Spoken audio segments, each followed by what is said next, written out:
ಲತಾ ಅವರು ಬೆಂಗಳೂರಿಂದ ಕರೆ ಮಾಡಿದ್ದಾರೆ. ನಮಸ್ತೆ ಲತಾ ಅವರೇ. ನಮಸ್ತೆ ಮೇಡಮ್. ನಮಸ್ತೆ. ಯಾರ ಬಗ್ಗೆ ಕೇಳಬೇಕಾಗಿತ್ತು?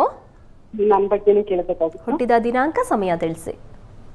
31/1/69. 31/1/1969. ಬೆಳಗ್ಗೆ 10:15 10:30 ಒಳಗೆ. 10:15 10:30. ಏನ್ ಪ್ರಶ್ನೆ ಇತ್ತು? ನನ್ನ ಕೆಲಸದ ಬಗ್ಗೆ ಸ್ವಲ್ಪ ಕಿರಿಕಿರಿ ಇತ್ತು, ಮತ್ತೆ ಮನೆ ಕಟ್ಟೋ ವಿಷಯದ ಬಗ್ಗೆ ಸರಿ, ಮಾತಾಡ್ಬೇಕಾಗಿತ್ತು. ಶಾಸ್ತ್ರಿಗಳಿದ್ದಾರೆ, ಮಾತಾಡಿಮಾ. ನಮಸ್ಕಾರ ಲತಾ ಅವರೇ. ನಮಸ್ತೆ ಶಾಸ್ತ್ರಿಗಳೇ. ನಮಸ್ಕಾರ. ಏನು ಮನೆ ಕುರಿತಾಗಿಯಾ? ಇಲ್ಲ, ನನ್ನ ಕೆಲಸದ ಬಗ್ಗೆನೂ ಸ್ವಲ್ಪ ಇದಿತ್ತು, ಕಿರಿಕಿರಿ ಇತ್ತು. ನೀವು ಹೇಳಿದ್ರಿ ಎಳ್ಳು ಬತ್ತಿ ಹಚ್ಚಿ ಶನೇಶ್ವರ ಮಂದಿರದಲ್ಲಿ ಅಂತ. ಓಕೆ. ಅದು ಇನ್ನು ಮಾಡ್ತಾ ಇದ್ದೀನಿ ಗುರುಗಳೇ. ಇನ್ನು ಏನು ಚೇಂಜ್ ಮಾಡ್ಬೇಕಾ ಇಲ್ಲ ಅಲ್ಲೇ ಇರ್ಬೇಕಾ ಅನ್ನೋ ಗೊಂದಲದಲ್ಲಿದ್ದೀನಿ. ಓಕೆ. ಈಗ ಕೇತು ದಶೆಯಲ್ಲಿ ಯೋಗ ಇದೆಯಾ ಅಂತ ಇದರ ಬಗ್ಗೆ. ಈಗ ತಮಗೆ ಕೇತು ದಶೆ ಎಷ್ಟು ದಿವಸ ಶನೈಶ್ಚರನ ಭುಕ್ತಿ ನಡೀತಾ ಇತ್ತು. ಆಗ ನಾನು ಬಹುಶಃ ಹೇಳಿರ್ತೀನಿ ಶನೈಶ್ಚರನ ಆರಾಧನೆ. ಈಗ ಬುಧನ ಕಾಲ ಪ್ರಾರಂಭವಾಗಿದೆ. ವಸ್ತುತಃ ನಿಮಗೆ ಬುಧ ಲಾಭಸ್ಥಾನದಲ್ಲಿದ್ದಾನೆ, ರವಿ ಜೊತೆಗಿದ್ದಾನೆ. ಹೀಗಾಗಿ ಮೌಢ್ಯತೆ ಇದೆಯಾ ಅಂದರೆ ಮೌಢ್ಯನಾಗಿದ್ದಾನೆ. ಹೀಗಾಗಿ ಸ್ವಲ್ಪ ನೀವು ಗೊಂದಲದಲ್ಲೇ ಜೀವನ ಸಾಗುತ್ತೆ. ಇದಕ್ಕೆ ಪರಿಹಾರ ಮತ್ತು ವಿಷ್ಣು ಸಹಸ್ರನಾಮ ಪಾರಾಯಣ. ಬುಧನ ಒಂದು ಬಲಹೀನತೆಗೆ ವಿಷ್ಣು ಸಹಸ್ರನಾಮ ದೊಡ್ಡ ಬೆಳಕು ಅಂತ ಶಾಸ್ತ್ರಗಳೇ ಹೇಳುತ್ತೆ, ಸೂಚಿಸ್ತವೆ. ನಮ್ಮ ಜ್ಯೋತಿಷ್ಯದಲ್ಲೂ ಹಾಗೆ ಬುಧನ ಆರಾಧನೆ ಮಾಡುವುದರಿಂದಾಗಿ ಬಹಳ ಒಳ್ಳೆಯ ಫಲ ಸಿಗುತ್ತೆ ಅಂತ. ಹೀಗಾಗಿ ನಂಬಿಕೆಯಿಂದ ವಿಷ್ಣು ಸಹಸ್ರನಾಮ ಹೇಳ್ಕೊಳ್ಳಿ, ಅನುಕೂಲ ಆಗುತ್ತೆ.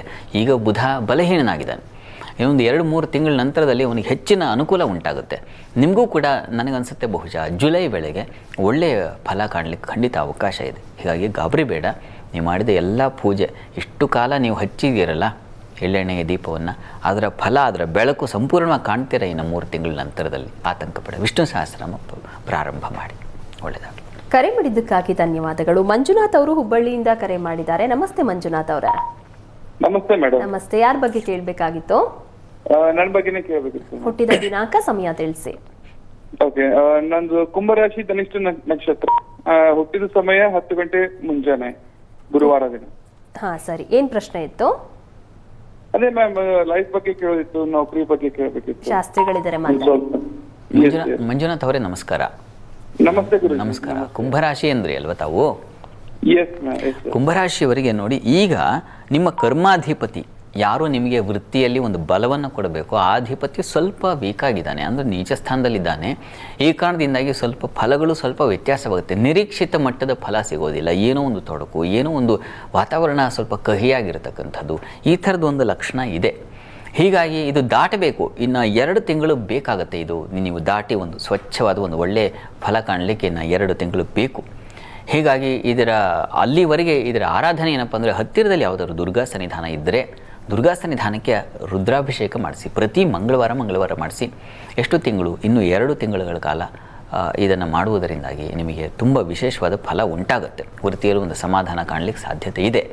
ಮತ್ತು ಜೊತೆಗೆ ಯಾದೇವಿ ಸರ್ವಭೂತೇಷು ವೃತ್ತಿರೂಪೇಣ ಸಂಸ್ಥಿತ ನಮಸ್ತಸ್ಯೈ ನಮಸ್ತಸ್ಯೈ ನಮಸ್ತಸ್ಯೈ ನಮೋ ನಮಃ. ತುಂಬ ಸರಳವಾದ ಮಂತ್ರ. ಇದನ್ನು ಹೇಳ್ಕೊಳ್ಳಿ. ಇದು ಕೂಡ ಒಂದು ಬಲ ಕೊಡುತ್ತೆ. ಒಳ್ಳೆಯದಾಗಲಿ. ಕರೆ ಮಾಡಿದ್ದಕ್ಕಾಗಿ ಧನ್ಯವಾದಗಳು.